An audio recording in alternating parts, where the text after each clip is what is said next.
Fala galera, sejam mais uma vez bem-vindos ao canal. Estou meio sumida por aqui, mas vamos ao que interessa. Essa notícia saiu no dia 2 de agosto, falando que o Fundo Monetário Internacional aprovou uma alocação histórica de 650 bilhões de dólares ou o equivalente a 456 bilhões de SDR. A tradução para português aqui são direitos especiais de saque. Então vamos ler essa notícia e eu vou explicar para vocês, trazendo o fundamento para essa notícia e o que o Fundo Monetário Internacional já havia falado a respeito dessas SDRs ou SDR. Eles já tinham publicado vários documentos cogitando a possibilidade de utilizar algumas criptomoedas dentro dessa basquete de ativos, né, que serão fundamentais para o processamento de câmbio internacional dos países que são parte do Fundo Monetário. E eu vou trazer para vocês exatamente o que eles já haviam discutido sobre isso e um pouquinho de especulação também. Então vamos ler essa notícia aqui. O Conselho de Governadores do FMI aprovou uma alocação geral de direitos especiais de saque equivalente a 650 bilhões de dólares, cerca de 456 bilhões de SDR, tá? Não são reais. Em 2 de agosto de 2021, para aumentar a liquidez global. Então, preste atenção aqui no que ele está falando. Aumentar a liquidez global. Porque são ativos que a gente sabe que o sistema atual, na verdade, o sistema antigo para essas transações, para a liquidação de pagamentos em outro país, era através do sistema de bancos correspondentes, né? Através do SWIFT, que você precisava ter uma alocação da sua moeda. Por exemplo, um país precisava ter uma conta nesse banco correspondente para fazer a liquidação de pagamentos com outros países. Muitos ativos ficavam presos dentro dessas contas nostro em outros países e era capital que ficava parado lá, entendeu? Não tinha tanta liquidez. Agora, a proposta do Fundo Monetário Internacional, junto com os bancos centrais e também o BIS, que é o Banco de Acordos Internacionais, ele precisa ele precisa desbloquear esse capital que ficava geralmente parado para dar mais liquidez nessas interações entre países e fazer com que haja essa fluidez. Então, vai aumentar essa liquidez global. Tá? A liquidez de pagamentos, a liquidez até de capital. Essa é uma decisão histórica, a maior alocação de SDR na história do FMI para a economia global em um momento de crise sem precedentes. Ok. A alocação do SDR beneficiará todos os membros, atenderá à necessidade global de reservas a longo prazo, aumentará a confiança e promoverá a resiliência e estabilidade da economia global. Isso ajudará particularmente os países mais vulneráveis que lutam para lidar com o impacto da crise de Covid-19, disse a diretora-gerente do FMI, Kristalina Georgieva. A alocação geral de SDRs entrará em vigor no dia 23 de agosto de 2021, que foi ontem. As SDRs recém-criadas serão creditadas aos países membros do FMI em proporção às suas cotas existentes no fundo. Cerca de 275 bilhões de dólares da nova alocação irá para mercados emergentes e países em desenvolvimento, incluindo países de baixa renda. Também continuaremos a nos envolver ativamente com nossos membros para identificar opções viáveis para a canalização voluntária de SDR de países membros mais ricos para os mais pobres e vulneráveis para apoiar sua recuperação pandêmica e alcançar um crescimento resiliente e sustentável. Essa parte aqui é a parte mais interessante dessa publicação, né, desse comunicado à imprensa. Olha só o que ela disse aqui no dia 2 de agosto de 2021. Ele diz assim, que a taxa de referência SDR é de 0,70 por dólar. Isso foi em 1º de julho de 2021, que foi a data da discussão do Conselho Executivo sobre essa proposta de alocação geral de direitos especiais de saque, que são o SDR. Nesse dia aqui, 1º de julho, ele disse que a taxa de SDR, que era do ativo que vai segurar essa taxa de câmbio para dólar estava a 0,70 centavos. Então, olha só aqui que interessante nesse dia 1º de julho de 2021, que foi a data que ele disse. Olha só o preço que estava esse ativo aqui, que é o XRP. Está no Yahoo Finance.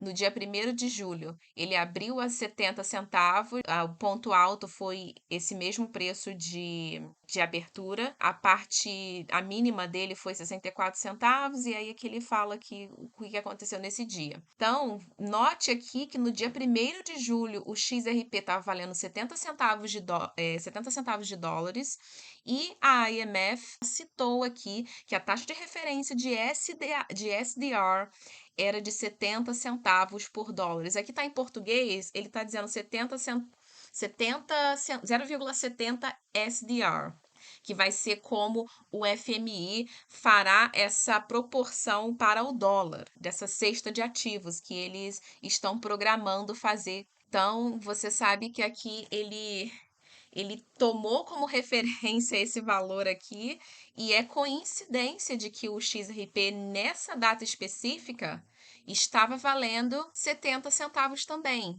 Em um vídeo anterior meu, eu já tinha apresentado esse documento do Fundo Monetário Internacional, onde eles falam sobre as moedas reservas, né? Como seria, como que eles estavam pensando em implementar esse sistema. E esse documento saiu aqui em fevereiro de 2020.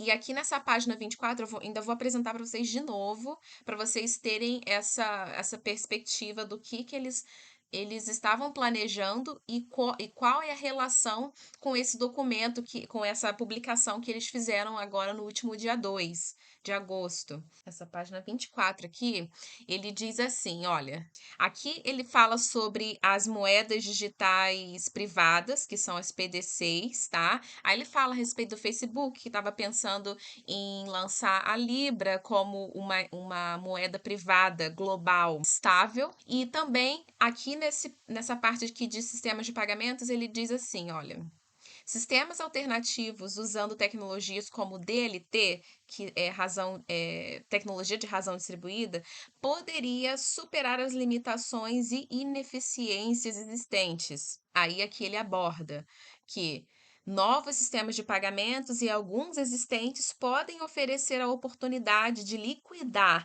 em várias moedas, reduzindo a necessidade de um intermediário e faturamento no futuro, movendo o IMS em direção à descentralização. Mas a parte principal aqui foi que aqui ele citou o PD6. Moedas privadas digitais poderiam também surgir ou emergir como moedas internacionais importantes. E aqui ele destaca: PD6 podem tomar várias formas e com diferentes desenhos e estabilidade de valor. Por exemplo, enquanto a primeira geração de criptoativos, como por exemplo Bitcoin e Ripple, ele diz aqui XRP, aí aqui ele cita PD6 como Bitcoin e Ripple. Mas o Bitcoin ele não é privado, né? Ele diz ser descentralizado, que não tem governo por trás, mas enfim, isso é assunto para outros vídeos.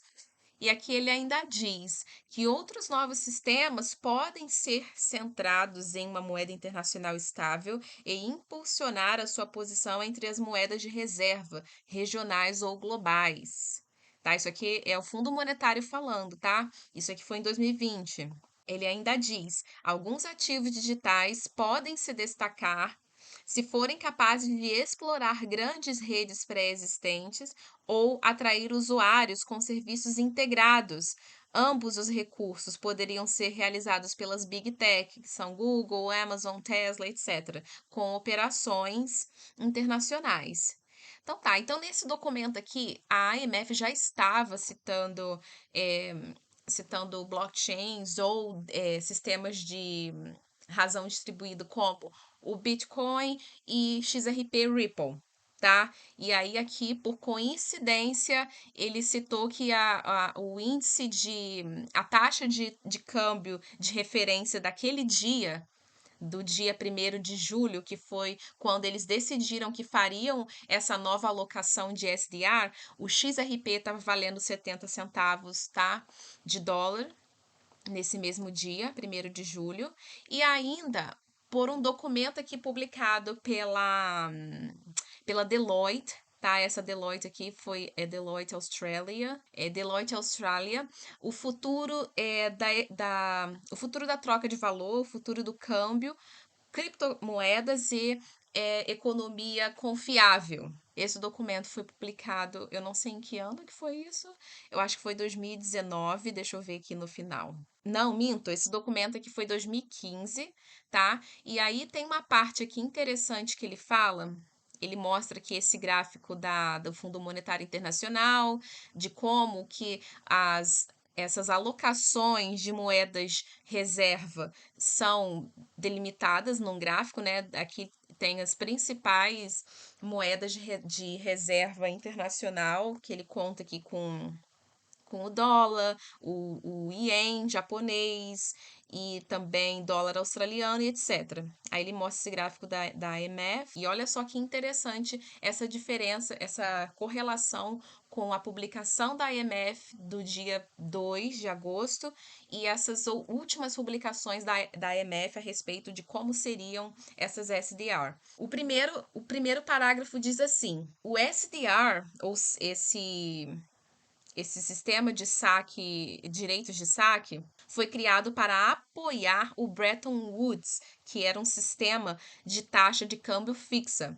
O Bretton Woods requer que participantes mantenham reservas oficiais para comprar suas moedas nacionais nos mercados de câmbio para manter essas taxas estáveis. Um novo ativo de reserva foi necessário como suprimento de dois ativos de reserva principais, no caso o ouro e o dólar americano, que provaram ser inadequados para apoiar a expansão do comércio mundial financeiro em desenvolvimento. Uma das esperanças do SDR era que este funcionaria como uma moeda reserva, embora o SDR não seja uma moeda. Então ele diz assim que essa cesta de ativos do Fundo Monetário Internacional, ele teria que funcionar como um valor pré-determinado pelo Fundo Monetário para fazer o câmbio com esses outros ativos ou outras moedas fiduciárias que eram consideradas as reservas.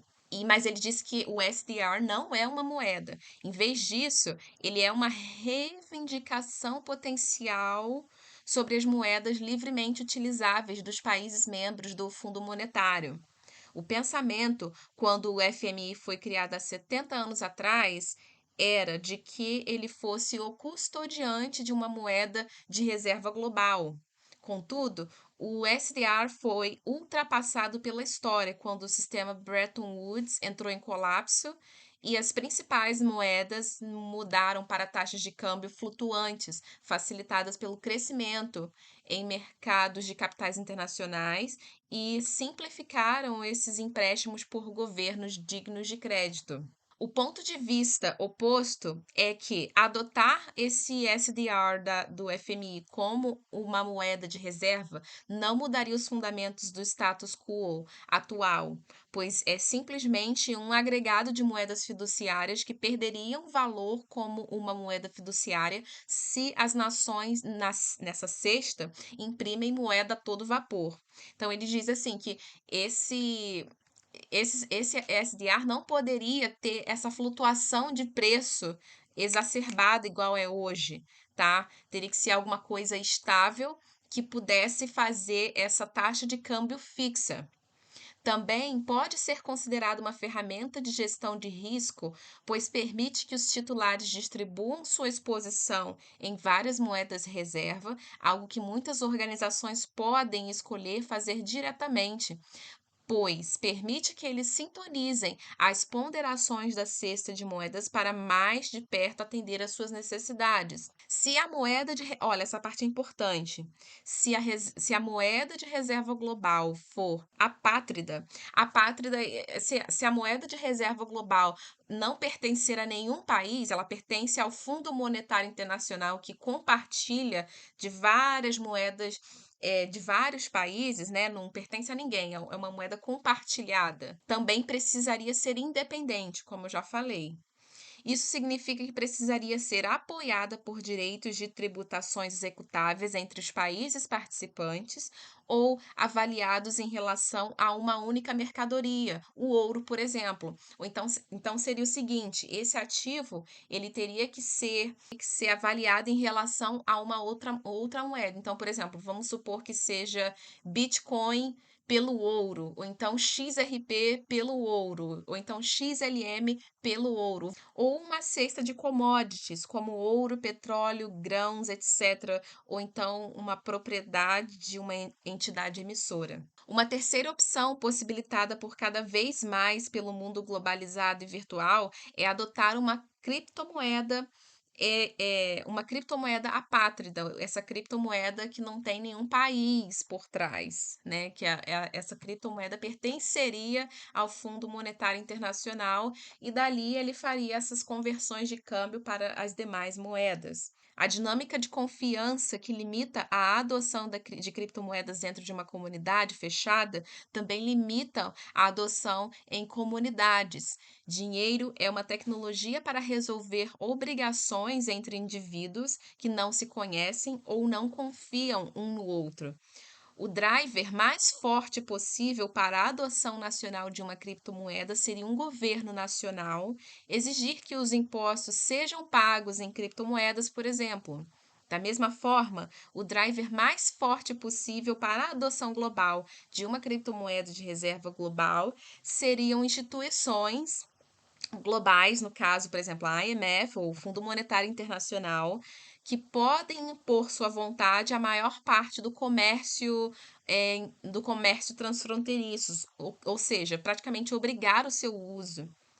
De outra forma, as criptomoedas sem estados, né, que são as criptomoedas descentralizadas, continuarão a desempenhar um papel importante na economia global, assim como fazem em algumas economias nacionais. Indivíduos e instituições ainda acharão mais conveniente conduzir seus negócios em uma das moedas, em cada extremidade da transação, em uma terceira moeda confiável, que por tamanho absoluto pode ser essa moeda de reserva global, ou em uma cesta ponderada de moedas com uma gestão de risco estratégico para limitar a exposição a qualquer outra moeda única. Câmbio internacional entre moedas pode fluir por mais plataformas de tecnologia ponto a ponto baseadas em ou inspirada pelas tecnologias que sustentam criptomoedas como o Bitcoin ou o XRP, por exemplo, mas o valor continuará a ser armazenado e trocado em moedas soberanas convencionais. Tudo que a AMF já tinha falado anteriormente tem essa relação aqui com esse documento e tem relação com essa publicação aqui da Cristina Georgieva, que é a diretora oficial lá do Fundo Monetário Internacional. Então, gente, por hoje é só isso, tá? Foi um vídeo bem extenso, mas eu gosto de trazer essas correlações aqui, porque, por exemplo, você lê uma notícia dessa aqui no dia 2 de agosto, mas aí é bom procurar anteriormente o que eles mesmos já tinham publicado e falado, porque a gente pode começar aqui também a especular. Por exemplo, para mim isso aqui é uma especulação, tá? Eu tô olhando aqui esse valor do SDR que eles tomaram como referência no dia 1º de julho e procurei lá o valor do XRP nesse dia. E também peguei esse documento aqui que eles já tinham publicado e por um acaso eu achei esse documento falando sobre as SDR através do Deloitte, que é uma instituição global que faz pesquisa no setor de economia e desenvolvimento de tecnologias. E ele disse, né, que isso seria algo que poderia acontecer. Agora você imagina só uma criptomoeda contra o ouro, ou então contra o prata, contra cobre, né? Contra algum tipo de commodity, né? Então, isso tudo pode acontecer, tá? Então, esse foi um vídeo basicamente informativo, tá? Não é conselho financeiro, mas a gente tem algumas partes interessantes aqui, falando de algumas criptos e de alguns passos que poderiam ser tomados pelo Fundo Monetário Internacional. Eu espero vocês no próximo vídeo. Até mais!